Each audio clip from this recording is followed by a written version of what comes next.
표징의 시대.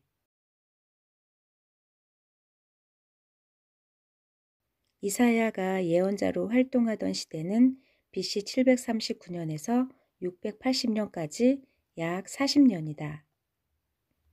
우시야, 요담, 아하스, 히스기야, 므낫세까지 5명의 왕이 통치했다. 그는 우시야 왕이 죽던 해에 소명을 받았고 가장 사악한 므낫세 왕에 의해 톱으로 켜서 죽었다. 당시 사회상은 불의로 가득 찼고 악행과 범죄로 타락했고 부패했으며 죄에 열중했다. 무엇보다 하나님에 대한 믿음을 저버리고 등을 돌렸다. 아하스 왕이 통치하던 때에 북왕국 이스라엘의 배가 왕이 아람의 르신과 동맹을 맺고 유다를 침략하려고 했다. 이 소식을 들은 아하스 왕의 마음이 바람처럼 흔들렸다. 아하스는 친아시리아 정책을 펴고 있었고 아시리아의 도움을 요청하려고 했다. 이때 이사야가 하나님의 지시를 받고 아하스를 찾아갔다. 이사야는 아하스에게 연합군을 두려워하지 말라는 신탁을 전하면서 하나님께 표징, 징조를 구하라 전했다. 이 세상에 그 어떠한 어려운 징조라도 좋으니 구하라고 했다. 너는 내 하나님 여호와께 한 징조를 구하되 깊은 데에서든지 높은 데에서든지 구하라. 아하스는 스올이나 하나님의 계신 거처라도 볼 수 있는 절호의 기회를 만났다. 그러나 아하스는 순간적으로 잘못된 결정을 하여 표징 구하기를 거절했다. 저는 표징을 구하지 않겠습니다. 여호와를 시험하지 않겠습니다. 아하스의 말은 겸손하게 보이지만 실제로는 불신에서 나온 말이다. 반면 히스기야는 해시계의 해 그림자가 10도 뒤로 물러나는 징조를 구했다. 그러나 아하스는 징조를 구하라는 선지자의 권면을 거절했다. 그의 이러한 행위는 선지자의 강력한 비난을 샀다. 이사야는 그의 저서에서 징조를 많이 받고 요구할수록 믿음이 있는 사람으로 간주했다.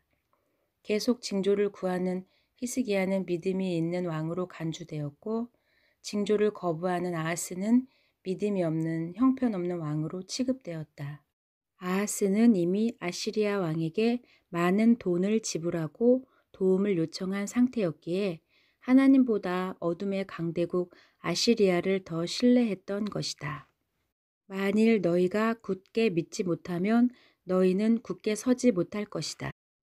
이사야에서 징조는 믿음을 바탕으로 하고 있다. 그러나 예수님은 표적을 구하는 것을 부정적으로 평가하셨는데 이는 징조를 구하는 사람들이 예수님을 믿을 수 없어서 표적을 구했기 때문이다. 아하스가 하나님을 의지하기를 거부하고 징조를 거절하자 하나님은 아하스에게 일방적으로 징조를 주셨다. 주께서 친히 징조를 너희에게 주실 것이라. 처녀가 잉태하여 아들을 낳을 것이요 그의 이름을 임마누엘이라 하리라. 이사야 7장 14절에서 15절. 하나님은 시대가 어려울 때일수록 하나님의 그의 백성과 함께 하신다는 말씀을 강조하신다. 우리가 사는 현 시대는 징조가 폭발하는 종말의 때다. 세상 끝에는 무슨 징조가 있사오리까? 징조를 구하는 제자들에게 주님은 징조를 주셨다. 징조를 주신 이유는 세상 끝이 오는 때를 알기 위한 것이며 그의 백성이 준비되어야 하기 때문이다. 마태복음 24장과 누가복음 21장에 기록된 징조들이다. 1. 거짓 선지자의 미혹을 받지 않도록 주의하라. 2. 기근과 지진과 전쟁이 있을 것이다. 3. 너희가 나를 믿는다는 이유 때문에 욕먹고 미움을 받을 것이다. 4. 천국 복음이 모든 민족에게 전파될 것이다. 5. 무화과 나무가 싹을 낼 것이다. 6. 노아 시대 사람들처럼 먹고 마시고 깨닫지 못할 것이다. 7. 전염병과 기근과 지진이 있을 것이다. 8. 해가 어두워지고 달이 핏빛으로 변하고 별들이 떨어질 것이다. 우리는 이 모든 징조들을 보는 징조의 홍수 속에 살아간다. 교회가 박해받는 일이 이슬람 국가에서나 있는 줄 알았는데 미국과 한국에도 이런 일이 일어나고 있다. 코로나를 빌미로 종교의 자유를 억압하고 욕하고 박해의 대상으로 삼았다.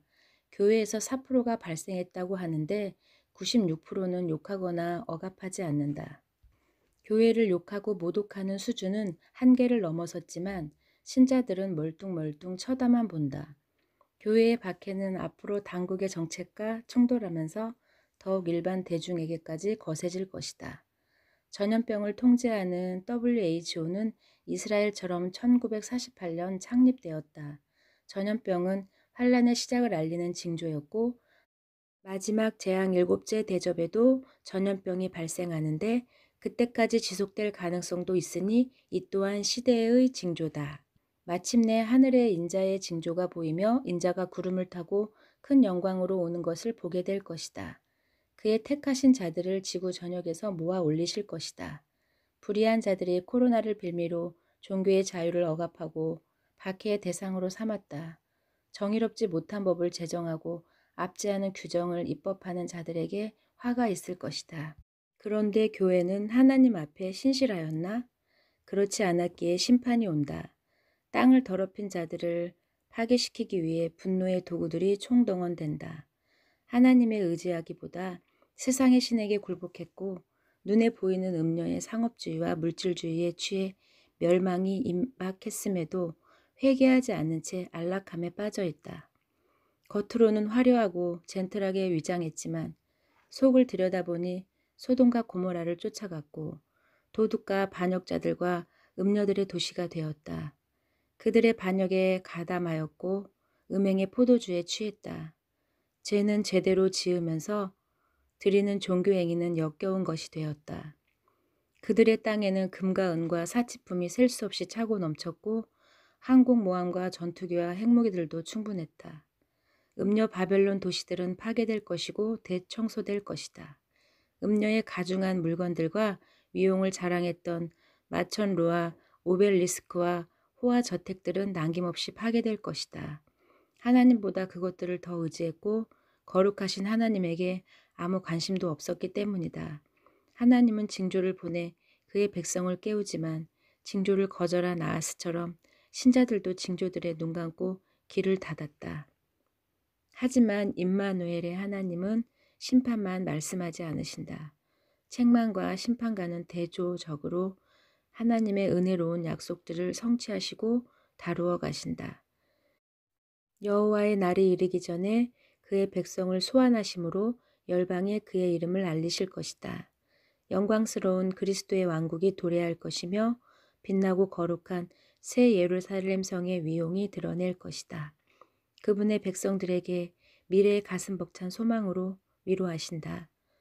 사악하고 불의한 자들에게는 저주와 재앙과 심판의 날이 될 것이지만 돌이켜 회개하고 순결하게 준비한 그의 신부들에게는 축복과 환희의 날이 될 것이다. 그날이 오면 임마누엘의 하나님을 볼 것이다. 아, 임마누엘, 그것이 날개를 펴서 은밀하게 준비된 그의 신부들을 덮을 것이다.